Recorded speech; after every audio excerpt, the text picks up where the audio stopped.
محبوب علیہ السلام بے شک ہم نے آپ کو عظیم اخلاق عطا فرمائے. آپ عظیم اخلاق پر ہیں، آپ خلق عظیم کے مالک ہیں. انسانی زندگی کے اندر کچھ چیزوں کی اور کچھ رویوں کی بڑی زیادہ ضرورت ہوتی ہے.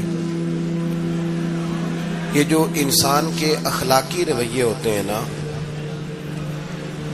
یہ بھی بڑی اہم ضرورت ہوتے ہیں انسانی زندگی کو گزارنے کے لیے. اگر رویوں میں اخلاق نہ ہو، لہجوں میں خوبصورتی نہ ہو، تو انسان کے لیے وقت گزارنا نہایت مشکل ہو جاتا ہے.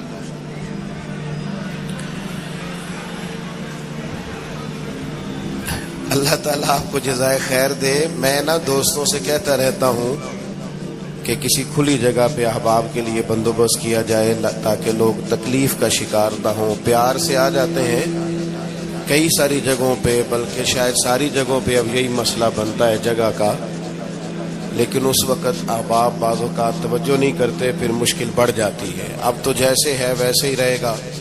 بھئی آپ بولیں تو نانا، آپ اتنا شور کریں گے تو میں بات کیسے کروں گا. اللہ تعالیٰ نے خیر کیا ہے، کچھ بہتری. اب ایک دفعہ بلند آواز سے درود شریف پڑھیں. الصلاۃ والسلام علیک یا رسول اللہ وعلی آلک واصحابک یا حبیب اللہ. الصلاۃ والسلام علیک یا نبی اللہ وعلی آلک واصحابک یا نور اللہ. عزیز دوستو، میں یہ عرض کر رہا تھا کہ اللہ تعالیٰ نے نبی پاک علیہ السلام کے اخلاق کی تعریف کی ہے. ہمارے زمانے میں یہ رویہ ہو گیا ہے کہ اگر اخلاق کی، کردار کی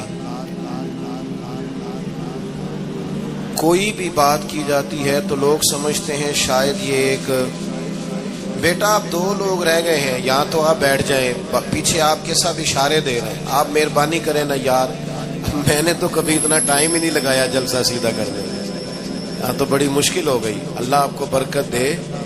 آپ تو بڑے پیارے لوگ ہیں، آئے سارے پیار سے، پر وہ پیار میں جیتنا چاہ رہے ہیں ایک دوسرے سے. حالانکہ پیار میں جو مزہ ہارنے کا ہے نا،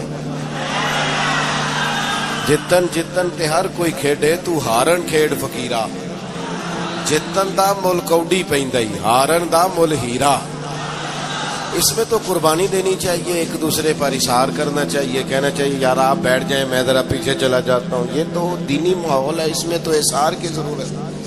بہرحال آمدام برسر مطلب ہمارے ہاں لوگ سمجھتے ہیں کہ اخلاق کی بات کی جائے تو شاید یہ بڑا عام سا سادہ سا کوئی عنوان ہے. حالانکہ یاد رکھیے گا نبی پاک علیہ السلام نے فرمایا ہے میں مکارم اخلاق کی تکمیل کرنے کے لیے دنیا میں آیا. فرمایا میں اخلاق ہی کو تو مکمل کرنے آیا. اور نبی پاک علیہ السلام نے اخلاقی رویوں پر بہت زیادہ زور دیا ہے. حضور علیہ السلام فرماتے ہیں کہ قیامت کے دن میرے سب سے زیادہ قریب وہ شخص ہوگا جس کا اخلاق زیادہ اچھا ہوگا. ہمارے ہاں لوگوں نے اخلاق کا معنی بھی اپنی مرضی کا کیا ہوا ہے. بعض لوگوں کا خیال ہے کہ صرف میٹھا بولنا ہی اخلاق ہے. حالانکہ میٹھا بولنا بھی اخلاق ہے، لیکن صرف میٹھا ہی بولنا اخلاق نہیں. میٹھا تو لوگ اپنے مطلب کے لیے بھی بولتے ہیں. میٹھا تو اس لیے بھی بولتے ہیں کہ مجھے اب کام پڑ گیا، اور بعض لوگوں کی ٹریننگ ہوتی ہے اس لیے وہ میٹھا بولتے ہیں. آپ کسی بہت بڑے شاپنگ مال پہ چلے جائیں تو وہاں جو سیلز مین ہوتے ہیں ان کی ٹریننگ ہوتی ہے کہ انہوں نے بولنا ہی میٹھا ہے. گاہک جتنی مرضی تلخی کرے وہ تلخ نہیں ہوتے، میٹھا بولتے ہیں. بعض لوگوں کی ٹریننگ ہوتی ہے امیر سے میٹھا بولتے ہیں، غریب سے میٹھا. تو یہ اخلاق نہیں، یہ تو انہوں نے کچھ دیر کے اپنے آپ کو سمجھایا ہے، قائل کیا. یاد رکھیے گا صرف میٹھا بولنا اخلاق نہیں بلکہ سچ بولنا اخلاق ہے. صبر، تحمل، بردباری، وفاداری اور بلند ترین اخلاق کا مالک وہ بندہ ہوتا ہے جو خوددار ہوتا ہے، کسی دنیا دار کے سامنے ہاتھ نہیں پھیلاتا. اللہ تعالیٰ نے جو اسے دیا ہوتا ہے اس پر راضی رہتا ہے. اس کے مزاج میں اس کی کو ذرا کم کر دیں جی. اس کے مزاج میں لالچ نہیں ہوتا. ہرس، ہوس، طمع، مفاد پرستی، یہ چیزیں جس آدمی کے مزاج میں نہیں ہوتی وہ شخص با اخلاق ہوتا ہے. اور بندے میں مروت ہو، وفاداری ہو، خلوص ہو، للہیت ہو تو بندہ با اخلاق ہے. میرے دوستو، جس طرح ہم اپنا مکان محنت کر کے تعمیر کرتے ہیں اور تھوڑا سا بھی درزی اگر کپڑے میں فرق پیدا کر دیتا ہے تو ہمارے لیے مشکل ہوتا ہے پہننا. ہم محنت کر کے تعمیر کرتے ہیں لباس کی. ہم اپنے لیے تعمیر کرتے ہیں چیزوں کو کہ بالکل ٹھیک اور پرفیکٹ چیزیں ہونی چاہیے. اسی طرح ہمیں اپنے کردار کو بھی تعمیر کرنا پڑتا ہے. اس پر ہمیں محنت کرنی پڑتی ہے. جس چیز پر بھی محنت کی جاتی ہے وہ قیمتی ہو جاتی ہے. جب ہم تھوڑی محنت اپنے اخلاق پر بھی کریں گے نا، اپنے رویوں پر بھی کریں گے تو اس میں بھی بہتری آ جائے گی. اصل مسئلہ یہ ہوا ہے امت کے ساتھ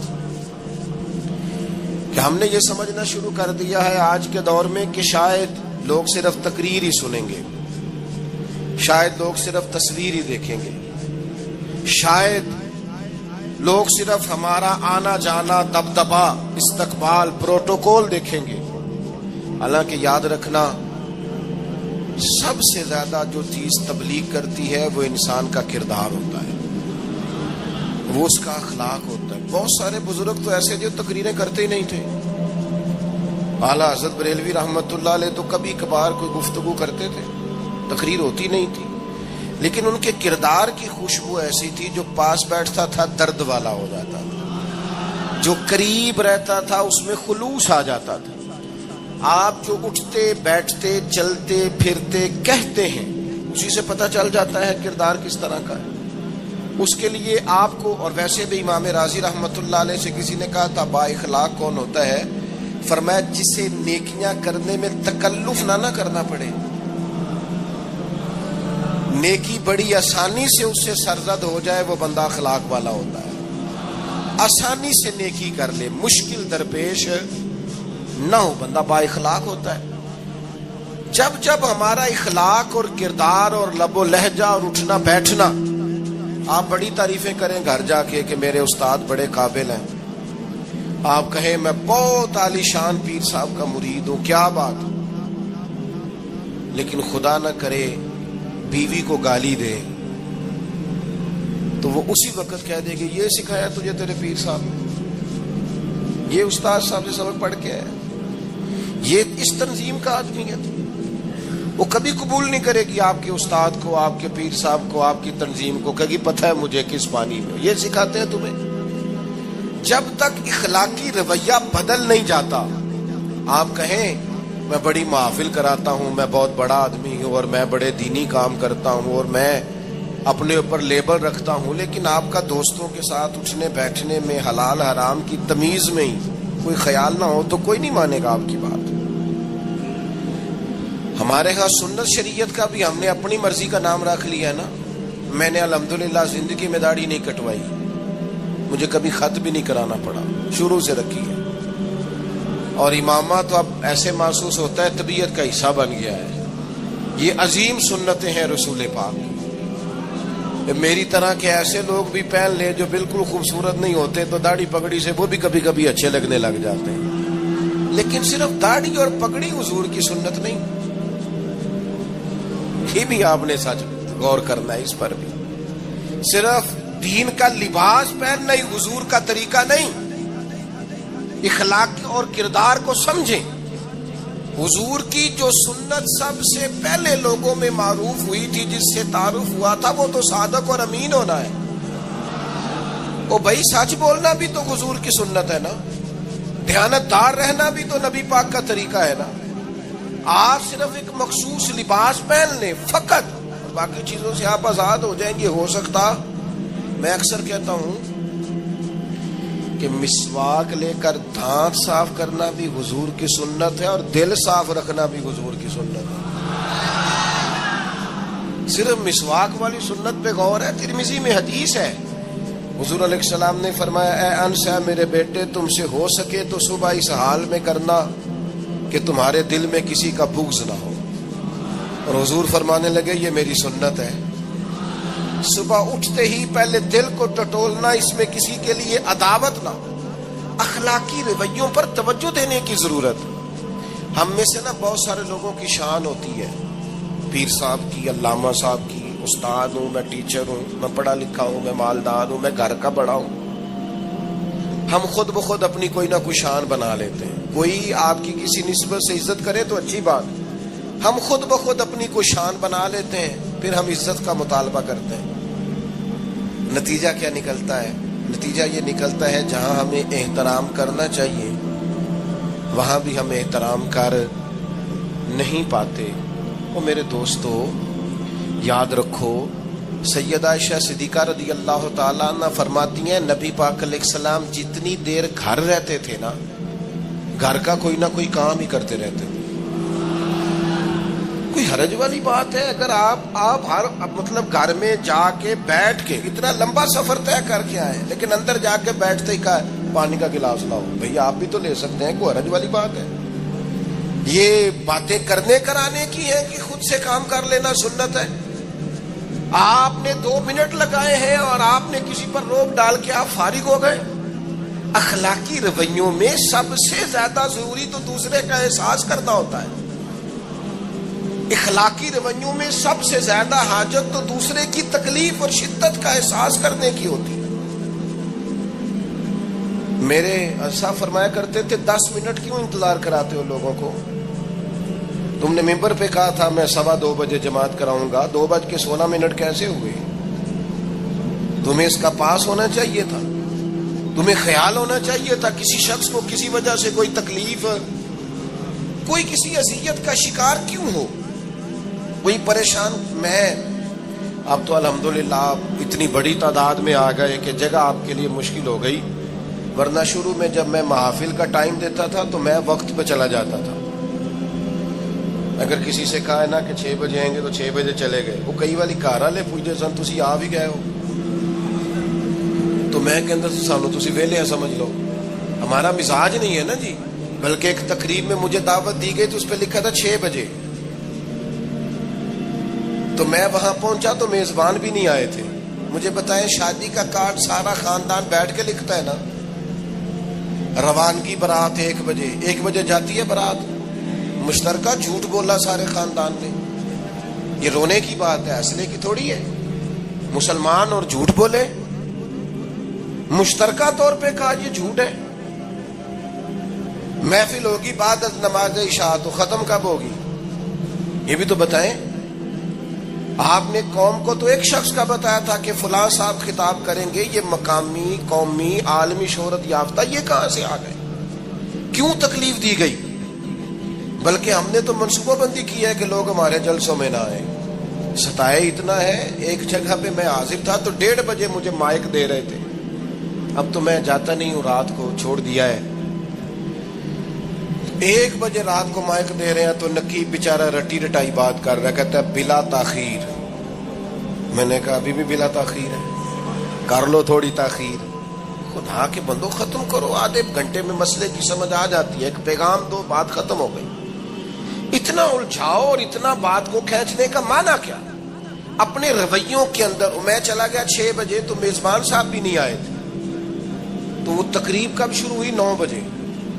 تو میں نے ان سے کہا غور سے دیکھ لو کہیں میں تو نہیں الٹا پڑتا رہا، 9 اور میں 6 سمجھتا رہا ہوں. یہ چھوڑے ان چیزوں کو. اپنی زندگی میں آپ نظم پیدا نہیں کریں گے تو کوئی کام کیسے کریں گے؟ حضرت حکیم الامت مفتی احمد یار خان صاحب نعیمی رحمت اللہ علیہ، مفتی صاحب رحمت اللہ علیہ جب جمعے والے دن الحمدللہ کہتے تھے نا تو پورا 1 بجا ہوتا تھا. لوگ گھڑی کو کہتے تھے تو غلط ہو سکتی ہے، پر مفتی صاحب پورے ٹائم پہ الحمدللہ کہتے ہیں. بلکہ ان کے بارے میں معروف ہے کہ وہاں ایک ذمہ دار تھا، بھینسوں کا دودھ دھوتے ہیں نا دیہاتی لوگ، تو عصر کی اذان سے 5 منٹ پہلے مفتی صاحب مسجد تشریف لے جاتے. یہ اخلاق ہے، یہ آپ کا رویہ ہے، یہ آپ کا انداز ہے. عصر کی نماز اذان سے 5 منٹ پہلے جاتے تھے، جا کے وضو بنانا پڑے تو سنت ادا کر کے بر وقت نماز میں شامل ہو جائیں۔ تو مفتی صاحب گزر جاتے تو وہ ذمہ دار اپنے بیٹے سے کہتا کہ اب آپ نا بچے کو چھوڑیں بھینس کے نیچے تاکہ ہم بھینسوں کا دودھ دھوئیں۔ تو ایک دن وہ بیٹا کہنے لگا ابا جی ابھی تو یہ سورج کھڑا ہے، عصر کا ٹائم کہاں ہوا ہے؟ تو کہنے لگا تو چھڑ دے کٹا، مفتی صاحب لانگ گئے نہیں، ٹائم ہو گیا ہے۔ یہ ہمارے بزرگوں نے ہمیں رویے سکھائے۔ آپ نظم والے ہوں، اخلاق والے ہوں، سچائی والے ہوں، دیانتداری والے ہوں، دوسروں کا خیال رکھیں، کسی کو تکلیف نہ ہو ہماری وجہ سے۔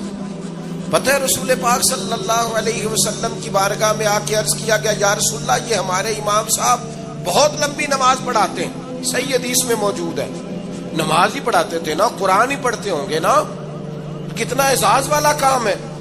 یا رسول اللہ یہ بہت لمبی نماز پڑھاتے ہیں۔ اللہ کے محبوب علیہ السلام نے بلا لیا اور لفظ پتہ کیا ہے؟ حضور فرمانے لگے میں لوگوں کو دین کے قریب کرتا ہوں، آپ دور کرتے ہیں۔ فرمایا جب بھی نماز پڑھائیں معتدل پڑھائیں۔ اور خود حضور کا عمل کیا ہے؟ حضور فرماتے ہیں جب میں نماز میں کھڑا ہوتا ہوں تو میرا دل کرتا ہے میں لمبی نماز پڑھاؤں۔ ہمارا جب کسی شے کو دل کرے تو ہم چھوڑتے ہیں، میرا دل کرتا ہے میں لمبی نماز پڑھاؤں۔ لیکن حضور فرماتے ہیں پھر پیچھے سے کسی بچے کے رونے کی آواز آتی، میں سوچتا ہوں اس کی ماں پریشان ہوگی، میں نماز مختصر کر دیتا۔ اور میرے بھائیوں نماز میں بھی لوگوں کا احساس، ہماری طبیعت ہی نہیں رہی۔ کوئی آدمی ہارن دے رہا پیچھے سے اور سامنے گاڑی میں 2 بندے کھڑے، گاڑی مین روڈ پہ کھڑے کر کے باتیں کر رہے ہیں، اور وہ ہارن بجا رہا ہے تو کہتے ہو ٹھہر جا، آگ بجھانی ہے جا کے۔ ایک تو آپ نے اتنا ظلم کیا کہ آپ نے روڈ بند کیا، اور دوسرا اخلاقی رویہ یہ ہے، اور میرے بھائی یہ بھی بد اخلاقی ہے کہ آپ اپنا موٹر سائیکل مین روڈ پہ کھڑے کر کے دکان پہ چلے جائیں، لوگوں کو تکلیف میں ڈالیں گے۔ اسلام اس کی اجازت نہیں دیتا۔ رستوں کے نشان مٹانے والے کو نبی پاک نے تنبیہ فرمائی، کسی کو تکلیف ہو، اذیت ہو۔ اور بعض لوگ سمجھتے ہیں کہ میں نے پریشر میں رکھی ہوئی ہے دنیا، ڈرتے ہیں لوگ مجھ سے۔ جو ڈر کے عزت کرتا ہے وہ خوف کھاتا ہے، اور جو محبت سے تجھے سلوٹ کرتا ہے وہ تیرا احترام کرتا ہے۔ بعض لوگ کسی کے شر سے بچنے کے لیے بھی اسے سلام کرتے ہیں، وہ عزت نہیں ہوتی، وہ عزت نہیں ہوتی کہ یہ تو رٹا ڈال دے گا۔ اپنے اخلاقی رویے ہمیں اللہ کے محبوب سے سیکھنے، حضور سے خیرات لینی ہے، اخلاق اصغر۔ ہم نے اپنے آپ کو سمجھنا ہے، ہم نے اپنے مزاجوں میں تبدیلی پیدا کرنی ہے، بالخصوص بزرگوں کے معاملے میں، بڑوں کے معاملے میں۔ جیسے جیسے انسان ضعیف ہوتا جاتا ہے نا، حساس ہوتا جاتا ہے، اسے باتیں تکلیف دینے لگتی۔ وہ ایک بوڑھی اماں ایک دفعہ مجھے کہنے لگی کہ آپ میرے بچوں سے کہہ دیں خرچہ پا میں تھوڑا دین کرن، میرے نال بولن صحیح کرن۔ وہ جب اپنی بیویوں کے سامنے میرے ساتھ تھوڑا والیوم اونچا کر کے بات کرتے ہیں آواز کا تو مجھے تکلیف ہوتی ہے۔ اپنا رویہ، لہجہ، اس پر غور ہو، جوانی میں ہی تو برداشت کرنا ہوتا ہے۔ اپنے مزاج کو کبھی بکھرنے اور ٹوٹنے نہ دیں۔ اور سب سے زیادہ بندے کا پتہ ہی تب چلتا ہے جب کوئی اسے پورا غصہ دلائے، جو پھر کنٹرول کرے، وہی تو کمال آدمی ہوتا ہے۔ آ کے کہا گیا تھا نا نبی پاک علیہ السلام کو کہ یا رسول اللہ وہ معاذ اللہ ان لفظوں کے ساتھ تانا و تشنیع کرتے ہیں، نقل کفر نہ باشد۔ تو حضور فرمانے لگے وہ پتہ نہیں کس کی باتیں کرتے ہیں، مجھے تو اللہ نے محمد بنا کے بھیجا، میں تو محمد ہوں، اور محمد ہوتا ہی وہ ہے جس کی تعریفیں ہوں۔ وہ پتہ نہیں کس کی باتیں کر رہے ہیں، چھوڑو، وہ پتہ نہیں اس کی بات کر رہے ہوں گے جس کا وہ معاذ اللہ نام بگاڑتے ہیں۔ میرے عزیز تھوڑا سا برداشت، اور آپ جملوں سے غور کریں، کسی کے لہجے سے غور کریں کہ وہ بندہ کہیں تکلیف میں تو نہیں، آزمائش میں تو نہیں۔ میں پہلے مختصر تقریر کرنا چاہ رہا تھا، اب آپ لوگوں نے اور مختصر کرا دیا مجھ سے، تو میں بس بات کو سمیٹنے لگا ہوں، آپ غور فرمائیں گے۔ ایک دن نبی پاک علیہ السلام نے سید عائشہ صدیقہ رضی اللہ تعالیٰ عنہ سے فرمایا، حضور فرمانے لگے عائشہ جب آپ مجھ سے خوش ہوتی ہیں تب بھی مجھے پتہ چل جاتا ہے، اور جب آپ کے دل میں کوئی بات ہوتی ہے تب بھی پتہ چل جاتا ہے۔ تو سیدہ پاک عرض کرنے لگی حضور مجھے میری ماں روئے میں اور آپ سے ناراض، تو کریم فرمانے لگے بتاؤں پھر؟ یا رسول اللہ فرمائیے۔ حضور فرمانے لگے عائشہ آپ کبھی کبھی قسم اٹھاتی ہیں؟ یا رسول اللہ اٹھاتی ہوں۔ فرمایا جب آپ خوش ہوتی ہیں تو کہتی ہیں مجھے رب محمد کی قسم، اور جب دل میں کوئی بات ہوتی ہے پھر کہتی ہو جناب ابراہیم خلیل کے رب کی قسم، پھر حضرت ابراہیم کی نسبت سے قسم اٹھاتی ہو۔ تو جناب عائشہ کہتی ہیں حضور کی بات سن کے جو میرا حال تھا میں بتا نہیں سکتی۔ یا رسول اللہ آپ اتنا خیال کرتے ہیں، یہاں تک خیال فرماتے ہیں کوئی کیا بول رہا ہے؟ کہتی میں نے فوراً عرض کی کہ یا رسول اللہ مجھے رب محمد کی قسم ہو، میری زبان سے نام ہی جاتا ہے میرے دل میں آپ ہر وقت موجود رہتے ہیں۔ دل میں آپ احساس پیدا کریں گے، آپ تھوڑا سا غور کریں، آپ کسی کی تکلیف کے بارے میں حساس ہوں گے۔ میرے بھائی پتہ کیا ہوتا ہے، 2 منٹ کا غصہ ہوتا ہے ہمارا، اور کئی دفعہ عمر بھر کا پچھتاوا چھوڑ جاتا ہے۔ ہمیں احساس ہوتا ہے ہم سے غلطی ہو گئی، ہمیں خیال ہوتا ہے کہ یہ لفظ مجھے کہنے نہیں چاہیے تھے، پر ہم سے سرزد ہو جاتے ہیں۔ میں ذاتی طور پہ آپ سے ایک بات عرض کروں، یہ میں ابھی آیا ہوں نا تو دوست پکڑتے ہیں دوڑتے ہیں، خیر اب فرق بھی ہے پکڑنے والے میں، پہلے دعا لینے والے ہوتے تھے اب سارے فوٹو لینے والے ہوتے ہیں، یہ بھی مسئلہ ہے۔ اور بعض لوگوں کو فوٹو چاہیے ہوتی ہے، باقی جو ہوتا ہے ہو جائے، اس سے غرض نہیں ہوتی۔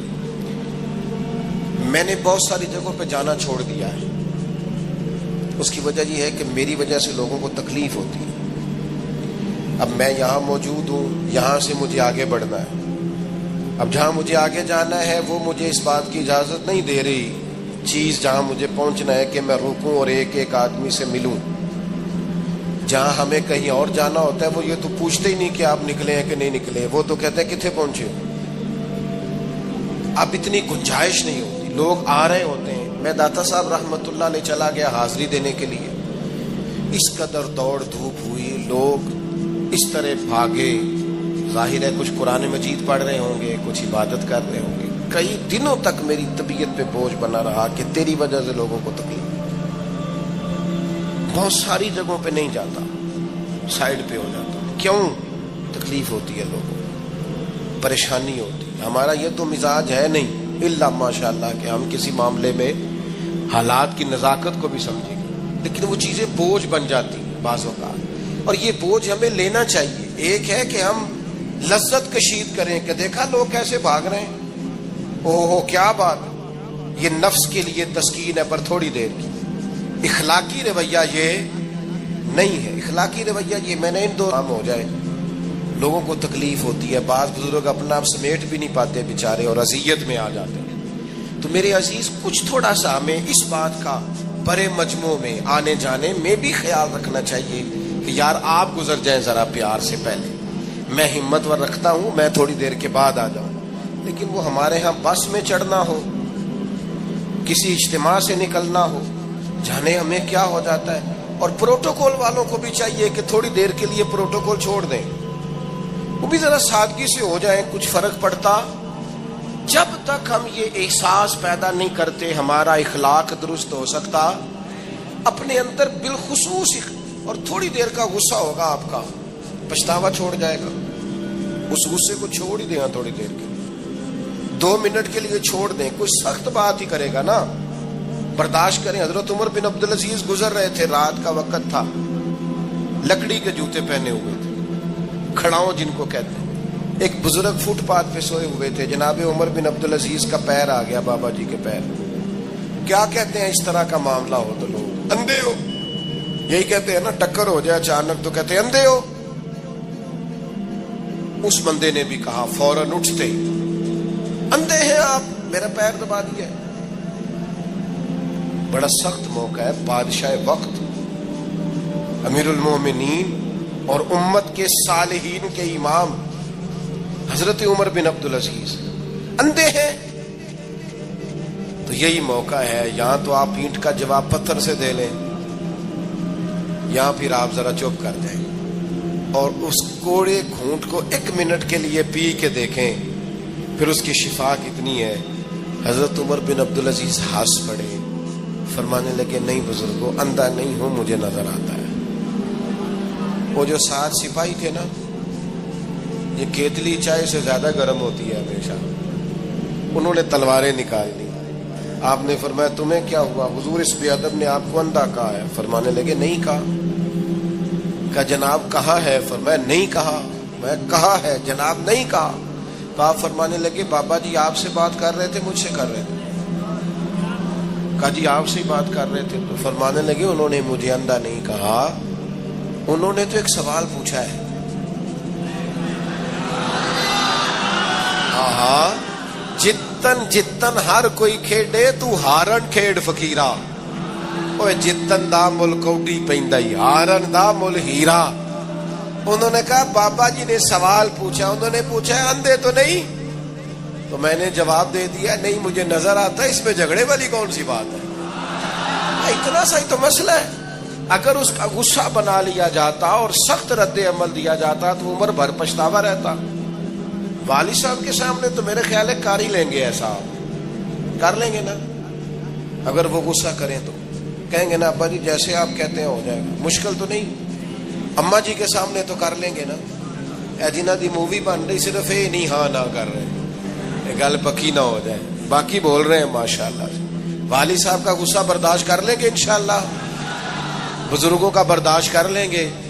سید صاحب ہے, عالم ہے, کوئی بزرگ ہیں, اگر کبھی کسی وقت سمجھانے کے لیے کوئی تنبیہ کر دیں تو قبول کر لیں گے انشاءاللہ. نوجوانوں سے کہتا ہوں اگر جوانی اللہ نے عطا کیا تو پھر حوصلہ بھی ہونا چاہیے. اور اس نے صرف تمہیں پیدا ہی نہیں فرمایا, وہ تم سے محبت بھی بڑی کرتا. حضور علیہ الصلوۃ والسلام فرماتے اللہ نے مخلوق کو پیدا کرنے سے پہلے اپنے پاس اپنے عرش پر یہ تحریر لکھ دی تھی کہ لوگوں یاد رکھنا میرا غضب زیادہ نہیں ہے, میری رحمت ہی زیادہ ہے. میرے غضب پر میری رحمت کا غلبہ ہے. اس نے تمہیں پیدا کیا ہے اور وہ کریم ہے, وہ مہربان ہے, وہ ستار ہے, وہ معاف کرنے والا. اس کی معرفت بھی نبی پاک علیہ الصلوۃ والسلام نے لوگوں کو. اور ایک بات یاد رکھنا, کیونکہ ہمیں مفت میں ملا ہے عقیدہ توحید و رسالت, ہمیں بغیر جدوجہد کے, ریسرچ کے, تحقیق کے ملا ہے عقیدہ آخرت. ہمیں اس کی قدر نہیں ہے. زندگی میں سب سے زیادہ تکلیف میں وہ لوگ ہوتے ہیں جو گمراہ ہوتے ہیں. گمراہ کا معنی کیا ہے سادہ؟ جس کا راہ گم ہو جائے. مجھے بتاؤ جس کا رستہ ہی گم ہو جائے, بھٹکتا نہیں پھرتا وہ بندہ. جو دنیا میں گمراہ لوگ ہیں, گمراہ, اور ایسا نہیں کہ وہ لوگ غریب ہیں یا ان پڑھ ہیں. اب دنیا میں گھومیں, پی ایچ ڈی بندہ, بنیادی طور پر بہت بڑی ڈگری, مالدار, کئی ملکوں میں بزنس, لیکن شام کو پوجا کس کی کرتا ہے؟ معاذ اللہ بت کی, پتھر کی. کھڑا کس کے سامنے ہوتا ہے؟ پتھر کے. خدا کا شکر ادا کریں. ہمیں خود سے کوشش کر کے ہدایت ڈھونڈنی پڑتی تو بڑی مشکل تھی. رب نے فضل کیا ہے, مدینے والے محبوب کی امت میں پیدا فرما دیا. یہ جو رستہ واضح نظر آیا ہے, کھلا ہوا نظر آیا ہے, ہدایت کے مینارے نظر آئے ہیں, یہ بہت بڑا احسان ہے اللہ تعالیٰ. رسول پاک علیہ الصلوۃ والسلام نے جو ہمیں نماز کا, سجدے کا, روزے کا, صدقات کا, اللہ کی طرف اسے راضی کرنے کے لیے کسی بھی عمل کا جو حضور نے سبق پڑھایا, تو یہ ہمارے لیے رستہ آسان ہو گیا. آسان. نبی پاک علیہ الصلوۃ والسلام نے دلوں کی کھیتی کو آباد کر دی. آنکھوں میں جو گمراہی کے پردے آنے والے تھے وہ ہٹا دیے سارے. ہمیں بتایا کہ ہمیں پیدا کرنے والا خالق و مالک ہے. ہمیں محبوب نے آزاد کر دیا, آزاد کر دیا دنیا داروں کے, سیٹھوں نوابوں کے بکھیڑوں سے. آزاد کیا سیاستدانوں کے چنگل سے. حضور نے ہمیں بتایا کہ تمہیں رزق بھی وہی دے گا، عزت بھی وہی دے گا، تمہیں عروج بھی وہی دے گا. اگر کہیں کمزور پڑو گے تو اللہ کی حکمت کا تقاضا ہوگا. آزاد کر دیا، آزاد ہو گئے لوگ. حضرت عبداللہ ابن عباس رضی اللہ تعالیٰ عنہ فرماتے ہیں میرے نبی پاک علیہ الصلوۃ والسلام نے نا مجھے فرمایا تھا، اور نوجوان دوست جتنے یہاں بیٹھے ہیں نا ان سے میں گزارش کروں گا اس حدیث کو رٹا لگا کے یاد کریں، رٹا، اور اس کو 2 دفعہ 3 دفعہ دن میں ضرور دہرائیں. یہ آپ کو طاقتور کرے گی. آپ کو کبھی امیر رشتہ دار دیکھ کر پریشانی نہیں ہوگی، آپ کبھی ظالم کو دیکھ کے پریشان نہیں ہوں گے، آپ کو کبھی مالداروں کو دیکھ کے ڈپریشن اور انزائٹی نہیں ہوگا، آپ کو کبھی کسی سیاستدان کی پجاروں کے پیچھے نہیں بھاگنا پڑے گا، آپ کبھی کسی مالدار آدمی کی چاپلوسی نہیں کریں گے. آپ یہ رٹا لگا کے یاد کر لیں. نبی پاک علیہ السلام نے فرمایا اے عبداللہ ابن عباس، اے میرے بیٹے، حضور فرمانے لگے سارے دنیا دار مل کے بھی تیرا کچھ سوارنا چاہیں سوار نہیں سکتے جب تک رب نہ چاہے. یہ یاد کر لیں آپ.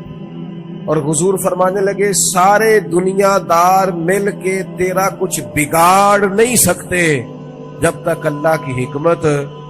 تو کیوں ڈرے دنیا داروں سے؟ کیوں پریشان ہو سیاستدانوں سے؟ کیوں ہم ادھر ادھر بھاگیں؟ کیوں کمزور پڑیں؟ کیوں کچی باتیں کریں؟ جب رزق اللہ دے گا، عزت اللہ دے گا، رسول پاک نے اس کی معرفت دکھائی ہے. پھر کمزور پڑنا، کچے پڑنا. یہ جو اللہ کے نیک بندے ہوتے تھے نا اسی لیے تو پکے ہوتے تھے. کچے مکان میں سکون سے سوتے تھے، ایک روٹی کھا کے نیند مزے کی آتی. اسی کسی سے کچھ نہیں جی لگتے، نہ کوئی ساڈا درد، کوئی ضرورت ہی نہیں، ادھر ادھر نظر جھکانی کوئی نہیں، پریشان ہونا ہی نہیں، تکلیف میں آنا ہی نہیں. ہارون رشید حج کر کے آ رہا تھا، بادشاہ تھا نا. کوئی بڑا مزہ آتا ہے بعض لوگوں کو نا، لوگ نعرے شانے لگائیں، گاڑی کے آگے پیچھے بھاگے. یہ وزیروں کو نہیں، یہ پیروں کو بھی بڑا مزہ آتا ہے. اوہ ہو کیا بات ہے، کیا آنا جانا ہے. مجھے بھی لوگ کہتے ہیں آپ ذرا رکیے گا 2 کلومیٹر پیچھے آپ کا استقبال کریں. تو میں نے کہا اس سے نتیجہ کیا نکلے گا، مجھے تو فائدہ ہے. اس سے تو بہتر ہے آپ گھر بیٹھ کے میرے لیے دعا کریں تاکہ کوئی ذخیرہ آخرت ہو جائے، میری کوئی بات مانے تاکہ اللہ میرے گناہ معاف کرے.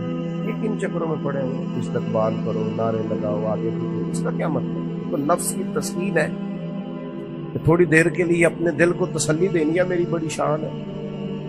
بھئی یہ تو تب پتہ چلے گا جب صبح قیامت معاف ہو جائے. یہاں تھوڑا شور شرابہ کرنے سے کیا نتیجہ نکلے؟ غور کرے گی اور یاد رکھیں. ہارون رشید آ رہا تھا حج کر کے تو بندے بڑے نعرے شارے لگا رہے تھے، اونٹنی کے آگے پیچھے بھاگتے، بلے بلے کرتے. وہ بھی بڑا راضی تھا. اس طرح کا جب معاملہ ہوتا ہے لوگ گاڑیوں کی سپیڈ بھی ذرا کم کر لیتے، مزہ آ رہا ہوتا ہے، نفس کو تسکین ہے. وہ بھی ذرا ہولے ہولے چل رہی تھی. تو اچانک ہارون رشید کی نظر پڑی تو ایک درویش حضرت بہلول لالا، وہ دور اونچے ٹیلے پہ بیٹھ کے ہنس رہے تھے. الکال کا دیکھتے اور ہنستے. زمین پہ بیٹھے ہیں، چٹائی بھی کوئی نہیں، کچی زمین، اور ہاتھ کے اندر ایک سادہ سا ڈنڈا چھڑی پکڑی ہوئی ہے، کوئی چیز نہیں دنیا کی، سادہ لباس، اور بڑے مطمئن اطمینان سے، پریشان ہو کے نہیں کہ ہو ویکھو دی کی نشان ہے، ایسے نہیں، بڑے اطمینان سے ہنس رہے ہیں. ہارون رشید کی نظر پڑی تو کہنے لگا کہ بابا کا ہنسنا کو مانا خیل ہے، یہ سادہ نہیں ہنسنا، اس کے اندر کوئی حکمت ہے. اونٹ سے اتر کے گیا، مجمع کو کھڑا کر جا کے کہنے لگا حضرت ہنستے کیوں ہے؟ فرمانے لگے ہنس اس بات پہ رہا ہوں کہ تو کتنا بھولا آدمی. جناب کیا مطلب؟ فرمانے لگے ان لوگوں کے نعروں پہ ہنس رہے ہو، یہ تو تم سے پہلے کسی اور کے بھی نعرے لگاتے تھے، اور تھوڑی دیر کی تیری حکومت ہے، تیرے بعد انہوں نے کسی اور کے بھی لگانے. دانش مندہ دا کم نہیں دل دنیا تے لاڑا، اس ووٹی لکھ خامد کیتے جو کیتا سو کھانا. اس ووٹی تے لکھ خامد کیتے اور جو کیتا سو ختم ہو جاتا ہے معاملہ تھوڑی دیر کے بعد. ہارون رشید کے دل پہ چوٹ لگی. سیانا بندہ کا سمجھ لیکن یہ بادشاہ لوگ ہوتے ہیں نا، ان کو مالدار کو، بادشاہ کو، بڑے آدمی کو ایک خمار تو ہوتا ہے نا، میں خوش ہے وہ جاتا بھی نہیں. پھر بولا اور کہنے لگا حضرت میں نے سنا ہے آپ پہ قرض ہے، میرے لیے کوئی حکم ہو تو بتائیے گا. حضرت بہلول دنا پھر ہنس پڑے.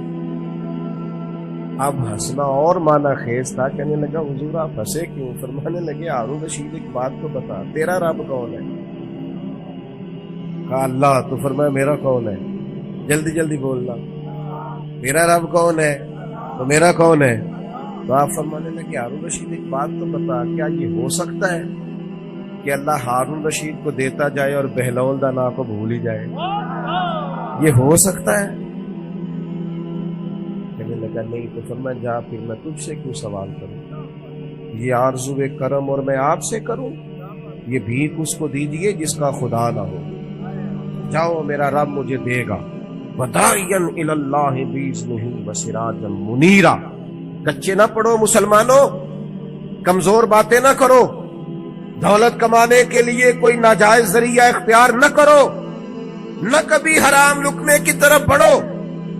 اس لیے کہ جس مالک نے تمہیں پیدا کیا ہے وہ رات کو پیٹ بھر کے روٹی کھلا کے سلائے گا. اس نے وعدہ کرم فرمایا ہے رزق دینے کا. کیوں ناجائز رستوں کے مسافر بنتے ہو؟ کیوں للچائی ہوئی نظروں سے ادھر ادھر دیکھتے ہو؟ طاقتور زندگی گزارو، طاقتور مضبوط اعصاب کے ساتھ جینا سیکھو، کبھی کمزور نہ پڑے. اپنی زندگی میں یقین کامل، اطمینان، رب رسول کے وعدوں پر یقین. ہم نا ایک بہت بڑی تعداد ہے جن سے پوچھے کیا حال ہے، کہتے پریشانی بڑی. پریشانی اور مومن، پریشانی اور نبی پاک کا غلام. پریشانیاں تو اس دن ختم ہو گئی تھی جس دن مدینے والے کا کلمہ پڑا تھا، تو ختم ہو گئی. پریشانیاں کدھر سے آ گئی؟ چھوٹی چھوٹی باتوں کی ٹینشن لینا، انزائٹی. اور چھوڑ یار، یہ تھوڑی سی زندگی ہے جو تو گزر جائے گی. اور صحابہ کرام بڑے مضبوط. دیکھیں بخاری مسلم کی حدیث سنیں. ایک عورت حضور کی بارگاہ میں آئی اور وہ مرگی کی مریضہ تھی. عورتوں میں ویسے ہی حوصلہ کم ہوتا ہے، اگر عورت بیمار ہو معاملہ اور زیادہ مضبوط ہو، کمزور ہو جاتا ہے. وہ خاتون تھی، آ کے عرض گزار ہوئی یا رسول اللہ مجھے مرگی ہے، میرے لیے دعا کریں. اور درجنوں اور 20 احادیث مبارکہ میں موجود ہے کہ کوئی بیمار آیا، اس نے عرض کی، محبوب نے بس لعاب دہن لگایا، اللہ نے شفا دے دی. یہ تو خزانہ کرم ہے نا شفا کا. یہاں سے تو جو گزر گیا ہے، ان کے تو نام میں شفا ہے، ان کے تو ذکر پاک میں شفا ہے، ان کے تو تذکرہ نور میں شفا. یا رسول اللہ دعا کر دے. حضور ہمیشہ دعا کرتے، لیکن آج ایک سبق پڑھایا ہوں. حضور فرمانے لگے اگر تو کہے تو میں تیرے لیے دعا کر دیتا ہوں، اللہ شفا دے. اور اگر تو کرے صبر. ادھر دیکھو میری طرف. بات کا مطلب کیا ہے؟ معنی یہ ہے کہ مرغی کے ساتھ ہی گزارا کرے.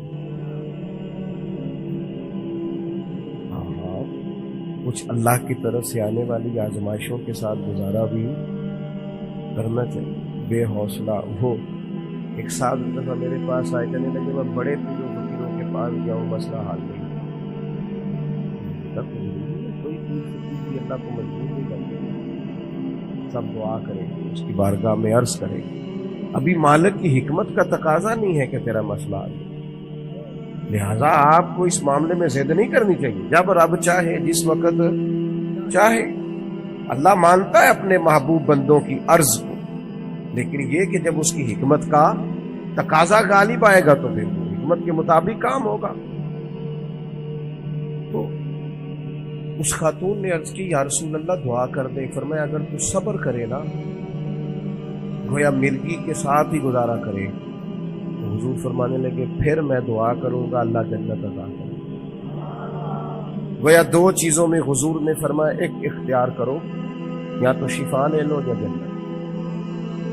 سانو ویسے پیر صاحب پوچھن نا کبھی گوٹے کی درد ہو رہی، شفا کے جنت. ڈھیر سارے بندے کہنا ہے سائی ہے گوڈے کا کچھ کرو نا. کمزوری ہے، یہ ضعف ہے، اس سے بچیں. اس سے بچیں. طاقتور قسم کے نظریات، تکلیفیں آئی جاتی ہیں، زندگی کے ساتھ ہی سارا کچھ چلتا ہے. خاتون سے حضور نے فرمایا کہ اگر تو کہے تو شفا، اور اگر تو کہے تو میں دعا کروں گا اللہ جنت عطا کرے گا. تو صحابہ کہتے ہیں اس نے تو سوچنے کے لیے 1 منٹ بھی نہیں لگایا. پورا پکے نظریات کے لوگ تھے نا، فوراً کہنے لگی یا رسول اللہ آپ دعا کریں اللہ جنت ہی عطا کرے. کیا معنی ہے بات کا؟ حضور میں کر لوں گی مرغی کے ساتھ گزارا، تھوڑا سا وقت ہے گزر جائے گا، آپ دعا فرمائے اللہ جنت دے. حضور نے دعا کر اللہ اسے جنت عطا کرے. صحابہ فرماتے ہیں پھر اس نے عرض کی یا رسول اللہ جب مرغی ہوتی ہے نا تو میرے جسم سے کپڑا ہٹتا ہے، عورت ہو حیا مانے. محبوب نے دعا کر دی جتنی بھی مرغی ہوتی تھی جسم سے کپڑا نہیں ہٹتا. صحابہ فرماتے ہیں طویل وقت تک وہ بوڑھی اماں حیات رہی. باہر سے جب کوئی آتا تھا تو لوگ کہتے تھے جنتی کو دیکھنا، اس بوڑھی کی زیارت کریں جسے محبوب نے دنیا میں جنت کی بشارت عطا فرمائی.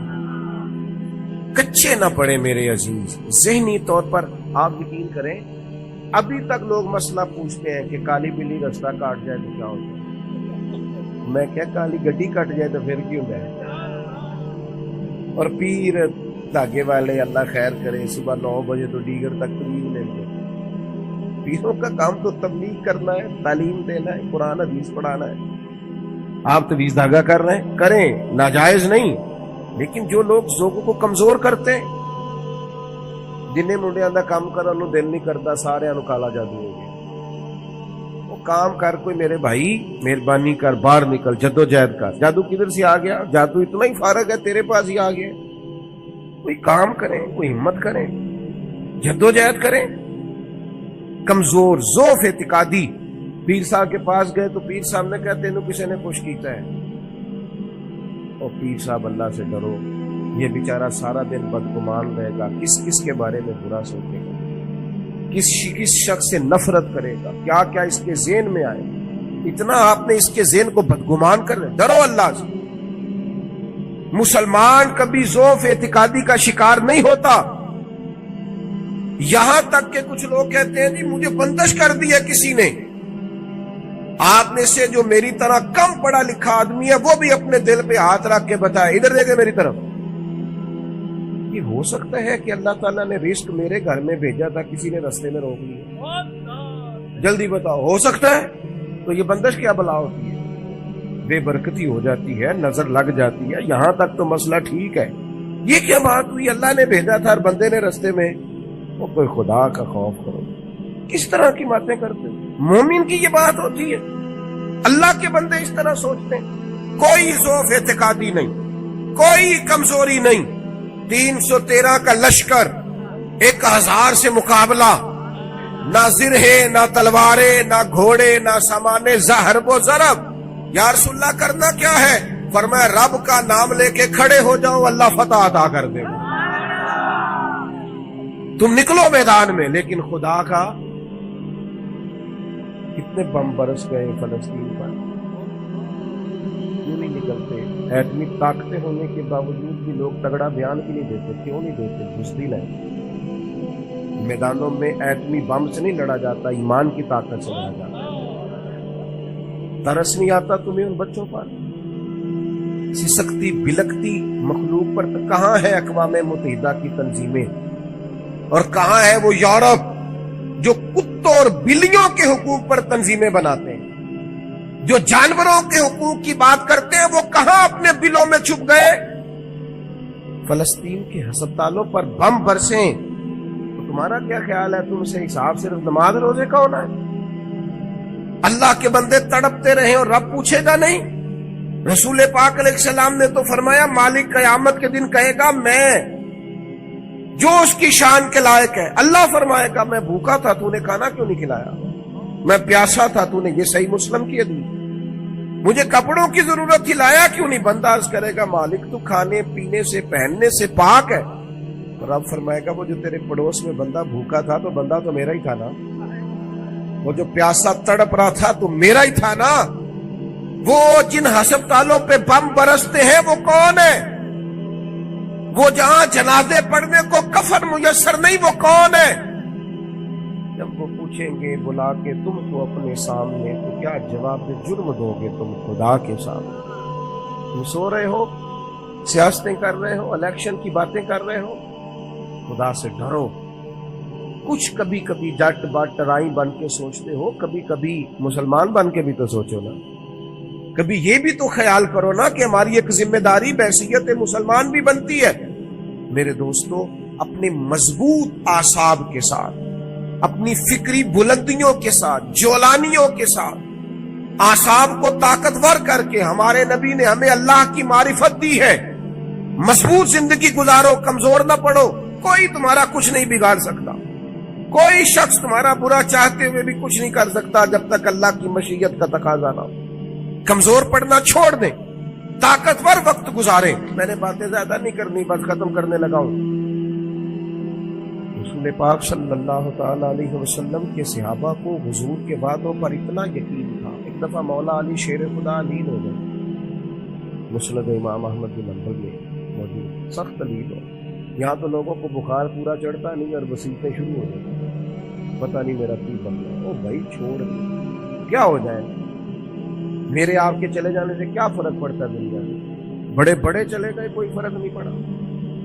اتنی زیادہ ایموشنل باتیں کرنا اور کمزور ہونا اور دوسروں کو بھی کرنا، اس کا معنی ہی کوئی نہیں۔ پہلے قبرستان کبھی جاتے تھے نا، تو قبروں پہ لکھا ہوتا تھا پچھلی سائڈ پہ آخری آرام تھا۔ اب کچھ عرصہ پہلے میں قبرستان گیا تو پیچھے ایک بڑا اور جملہ لکھا، قبر کی تختی پہ پیچھے لکھا تھا، میں بڑا اہم تھا، یہ میرا وہم تھا۔ یہ وہم ہے صرف کہ میرے بغیر کام نہیں چلتا، سب کے بغیر چلتا ہے، کچھ بھی نہیں ہو، سب چلتا۔ حضرت مولا علی شیر خدا کرم اللہ تعالی وجہہ الکریم علیل ہو گئے، اور علالت اتنی زیادہ ہوئی کہ ظاہری طور پر کھڑے ہوتے نا تو جسم مبارک کامتا بظاہر دکھائی دیتا۔ ایک صحابی کی مارداری کو جا کے عرض کی، حضور آپ تو بڑے علیل ہو گئے، اللہ تعالیٰ۔ وہ پریشان ہو گئے تھے، صحت کی دعائیں کرنے لگے، عمر کی دعائیں کرنے لگے، تو مولا علی مسکرا پڑے، شدید بیمار مسکرائے، فرمانے لگے فکر نہ کر، مجھے کچھ بھی نہیں ہوگا، کچھ بھی نہیں۔ میں کہا جناب سے اتنی علیل ہے، فرمایا تمہیں کہا ہے نا کچھ بھی نہیں ہوگا، اس بیماری سے کچھ نہیں ہوگا۔ کہا کیوں؟ فرمانے لگے نبی پاک علیہ السلام نے فرمایا کہ علی تمہاری داڑھی خون سے رنگین ہوگی، پھر تم دنیا سے جاؤ گے۔ فرمایا مجھے سمجھ آ گئی کہ میں بیماری سے نہیں جاؤں گا، شہادت سے جاؤں گا، کیونکہ ساڈے نبی دی زبان ساڈے واسطے قرآن۔ حضور نے فرمایا لہذا یہ بیماری میرا کچھ بگاڑ سکتی کچھ بھی نہیں ہوگا، اور مولا علی ٹھیک ہو گئے چند دنوں میں۔ ہم ہر بات میں کمزور ہیں، وہ بھئی آ جاتی ہیں، کون نہیں بیمار آ۔ میں نے بھی 4 گولیاں کھائی ہیں سویرے اٹھتے ہی، تھوڑی دیر کے بعد پھر کھاؤں گا۔ کوئی نہ کوئی بیماری، کوئی نہ کوئی چیز لوگوں کو لگی ہوئی، کسی کو کوئی اور کسی کو۔ اب تو بچے پیدا ہوتے ہیں تو تھوڑی دیر کے بعد ڈاکٹر ٹیسٹ کر کے کہتا ہے فلانا فلانا مسئلہ، اب یہ لے کے بیٹھ جائیں گے، اس کو دماغ پہ سوار کریں۔ بیمار، پریشان اور بوڑھا اور غریب صرف وہ بندہ ہوتا ہے جو یہاں سے ہوتا ہے، جو یہاں سے بیمار، بوڑھا، غریب نہیں نہ ہوتا، وہ کبھی بھی ہوتا طاقتور رہے، جیے، جتنا وقت اللہ نے دیا ہے وہ مضبوط ہو کر گزارے، اپنے رب کی معرفت رکھیں۔ رسول پاک علیہ السلام داعیہ اللہ، نبی پاک نے اپنی امتیوں کو طاقتور کیا ہے۔ جیسے میں نے کہا تھا، میں بس بات سمیٹنے لگا ہوں، موت کا خوف بھی نہیں طاری کرتا۔ تو کوئی اور ہے جن کا خیال ہے کہ مریں گے تو معاملہ ختم ہو جائے۔ بندہ فاسق و فاجر نہ ہو، اللہ رسول کا نافرمان نہ ہو، ورنہ یہ جو قبر ہے نا، قبر اگر اس کی فرما برداری کرے نا تو یہ جو قبر ہے نا، یہ قبر نہیں، یہ باغ ہے۔ ادھر دیکھو میں کیا کہہ رہا ہوں، باغ۔ بہت تگڑا بندہ ہو تو باغ میں گھر بنا، قبر باغ ہے، اور معمولی باغ نہیں۔ حضور نے فرمایا جنت کے باغوں میں سے باغ۔ تو ذرا اللہ رسول کے پیچھے پیچھے تو چل کہ جنت کے باغوں میں سے، اور اتنا سونا باغ ہے کہ جس میں پہلی زیارت ہی مدینے والے رسول کی نصیب ہے۔ آج پھولے نہ سمائیں گے کفن میں آسی، آج کی رات ہے ان سے ملاقات کی رات۔ یہ تو بڑی خوش قسمتی والی رات، یہ تو خوف کھانے والا وقت ہے، تو موت کا خوف بھی نہیں، تمہیں آخرت کی فکر ضرور کرنی ہے لیکن ڈر نہیں، خوف نہیں، کمزور نہیں پڑے۔ یہ جو بہت زیادہ سہنے سے لوگ نظر آتے ہیں نا، حالات کے سہنے ہوئے لوگوں کو بتا دو حالات بدل جاتے ہیں، لیکن جیسے نہیں رہتے۔ نوجوانوں سے کہوں گا زندگی طاقتور ہو کے گزاریں، کبھی کمزور نہ پڑیں، اپنی زندگی میں کوئی ایسا کام نہ کریں جس سے محسوس ہو کہ کمزوری ہے۔ کیونکہ باتیں میں نے ساری عرض کی ہیں، آپ کو یاد رہیں گی انشاءاللہ تعالیٰ۔ اب تو نہیں زیادہ پریشانی آئیں گی انشاءاللہ تعالیٰ، کیا ہلکا ایسے کر رہے ہیں، باقی سارے نہیں ہاں نہ کر رہے ہیں انشاءاللہ تعالیٰ۔ اللہ اطمینان قلبی عطا کرے گا ہم سب۔ عورتوں کی نعت کے بارے میں کئی دفعہ دوستوں نے سوال پوچھا ہے، میں نے بھی کئی دفعہ بتایا ہے، بات ایک دفعہ ہوتی ہے اور ہمارا معاملہ صرف بتانے کا ہے، کسی کو بندوق لے کے منانے کا میں مسئلہ ہی بتانا ہے نا۔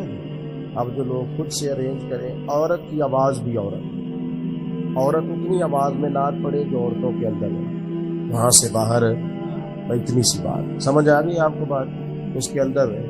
اور باقی میں آپ حضرات سے یہ عرض کروں گا، یہ ہماری ذمہ داری ہے کہ ہم اپنے گھر کی عورتوں کو باہر رکھیں، یہ ہماری ذمہ داری ہے۔ اس طرح ان کے باقی سارے معاملات اور آپ پیار سے کہیں گے، سمجھائیں گے تو یہ عورتیں مسلمان عورتیں ہیں، یہ سیدہ عائشہ کی کنیزیں، یہ سیدہ فاطمہ کی کنیز انشاءاللہ بات مانیں گی، یہ ہماری اپنی بہنیں بیٹیاں، انہوں نے کوئی انکار کرنا ہے؟ شرط یہ ہے کہ ہم کہیں تو صحیح، ہم باقی سارا کچھ منوا لیتے ہیں، کھانا میری مرضی کا پکنا چاہیے، اتنے بجے میرے کپڑے تیار ہونے چاہیے، وہ آپ پردے پہ بھی منانا چاہیں تو منا، اماں بھی مان جائے گی، بہنیں بھی مان جائیں گی، گھر والے بھی مان جائیں گے، بیٹیاں تو پیار ہی بڑا کرتی ہیں باپ سے۔